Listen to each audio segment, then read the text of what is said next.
Wyoming. Live with us now from Capitol Hill. Congresswoman, always a pleasure to have you back. The president's job speech tomorrow night. Do you think, from what we know or what we think it's going to contain, do you think it's worthy of a joint session of Congress?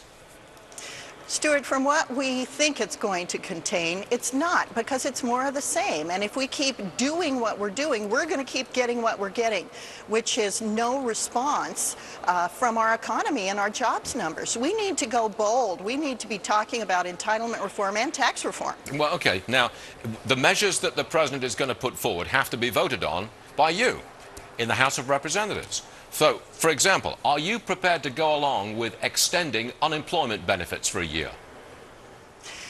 As a standalone measure, no. Okay. I think it's really important that we get away from using these short-term fixes for what we know is a long-term problem. These types of short-term fixes have not worked in the past, and there's no reason to believe they're going to work in the future. How about $50 billion worth of infrastructure spending? You go with that? Well, I would go with the type of needs that are a result of the weather catastrophes we've had in this country. We're going to have to help states that were hit so hard by hurricanes and fires and other weather calamities. But $50 billion, once again, that's a short-term fix. If it's not part of the response to our weather patterns, it's just not enough. Well, do you think that you're perhaps being set up? Because you're not enthusiastic about many of the measures in this package, likely to be rejected, some of them at least, certainly in the House of Representatives. So do you think you're being set up so that the president could say, see, I had a plan, I was going to create jobs, but those wicked Republicans, they wouldn't let me do it?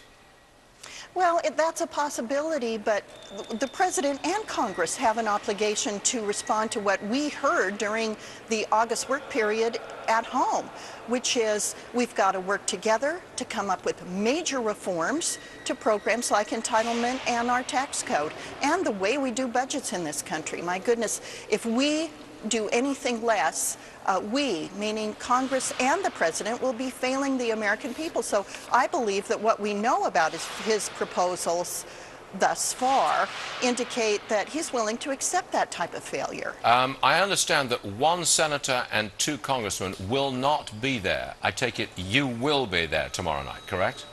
I will be there. It is, in my opinion, necessary for us to listen to what the president has to say, reflect on it in a intelligent manner, and then respond.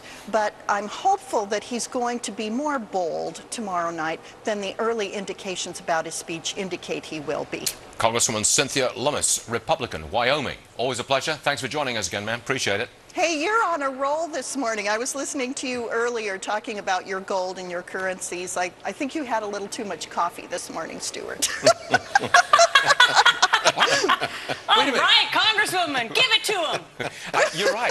I am on a roll, Congresswoman. Unfortunately, my gold is rolling downhill. I just lost my shirt this morning. If you've got any more comments like that, save them for next week, will you? I will. Thank you again, man. Always a pleasure. Thanks, man. Nicole, what's with Yahoo?